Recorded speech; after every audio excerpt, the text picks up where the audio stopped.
Hello everyone, Guardian Mo's back online. So I saw that flash headlines yesterday. Muhammed Yusuf, he's resigned from the Reform Party. The truth is, in my personal opinion, I don't think he actually willfully resigned. I think he was fired. He was sacked from the Reform Party. The reason why I say this is because I don't think it's any coincidence that he was the way he responded to Sarah Pochin's question of banning the burqa in Parliament. He called her dumb on the X platform. And then a day later, he announces that he's resigned. He's tired of working for Reform. He feels it's no longer beneficial to himself, and that's why he's withdrawing from the Reform Party.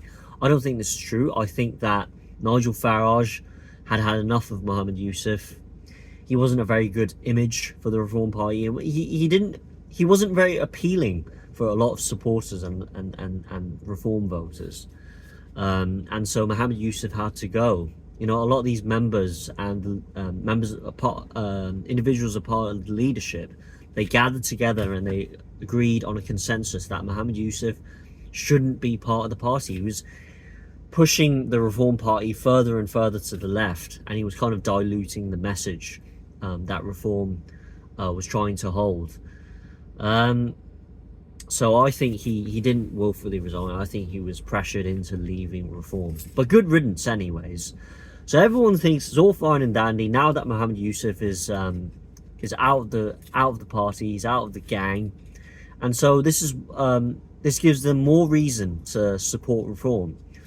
Well, I beg to differ. I think that this just actually proves that there is so much inner turmoil within Reform. They don't have any concrete policy. They're wishy-washy. They don't actually know what they're doing, what kind of policies they want to draft. The way that Nigel Farage responded to Muhammed Yusuf's resignation, there's part of me that thinks he's not actually telling the truth. Assessing his body language and the way he was delivering the message on GB News with that interview, I don't think he was 100% truthful about Muhammed Yusuf resigning. You know, Muhammed Yusuf, he was actually coming on all of these interviews with Peter McCormack and others, and doing all these interviews with mainstream media, making a lot of public appearances on TV. And then suddenly he calls it quits. A day after he called Sarah Pochin dumb. I don't think there's any coincidence there. I think he was fired. But now that he's left, you'd think Reform would make concrete policies and actually address real issues like mass immigration of illegal migrants and the problem with Islam. The problem is, Nigel Farage and his team, they have a lot of work to do. The only way in which I would actually consider supporting the Reform Party and voting in the next general election would be if Nigel Farage democratised the party, as Ben Habib quite rightly puts it. He creates concrete policies. He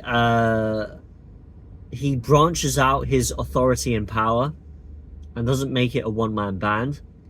He apologised to Rupert Lowe. He apologises to Ben Habib for treating them in the most appalling manner, and actually brings them back. Maybe perhaps make Ben Habib Reform's chairman and Rupert Lowe back into being an MP of Parliament. And apologise to Tommy Robinson as well for throwing him under the bus. And maybe, just maybe, this would make Tommy Robinson supporters and UKIP supporters like myself to back Reform. And hell, if he really was, if he actually humbled himself, Nigel would actually reach out to Nick Tanconi and UKIP and tell them, hey, we're going to lay down our egos, we're going to lay down our personal quarrels and personal gains and all that, and actually think about what's best for the country and incorporate UKIP into the Reform equation. But I don't think that's going to happen. In fact, I'll tell you this. I don't think Reform are actually serious about the two key issues that are plaguing this country, being mass deportation of illegal immigrants and the problem with radical Islam. Richard Tice, Dick Tice as people like to call him, he appeared on GB News. I saw his interview with, I forgot his name, Steve Edgington or something. He was pressed about the topic of mass deportation, and he tried his best to evade the question, and actually called Steve Edgington told him that he was obsessed with the topic. So clearly, Dick Tice, he's not interested in implementing mass deportations. And get this, I don't think the Reform Party in its entirety, in its current form, is actually interested in tackling the problem with Islam. And the reason why is because, you know, when Sarah Pochin actually addressed that question to the Prime Minister, would you consider banning the burqa in the interest of public safety? So she never mentioned a thing about the problem with the burqa. It is literally being a symbol of the suppression of women in the Islamic perspective. Within the Quranic verses, the testimony of a woman is half that of a man. The value of a female is half of that of a male, of a man. And that is why women in Islamic culture, they need to be covered fully, body, face, everything, so that their rights, women's rights, need to be suppressed. And then this, the fact of the matter that women are inferior to men in the Islamic culture needs to be acknowledged and needs to be demonstrated. But not once did Sarah Pochin address that. Not once did Nigel Farage actually acknowledge that. Because he's scared, he's a coward. He's not going to deal with the problem of Islam. And that's the problem I have with this Reform Party. I won't be supporting them at all, even given, you know, the resignation of Muhammed Yusuf.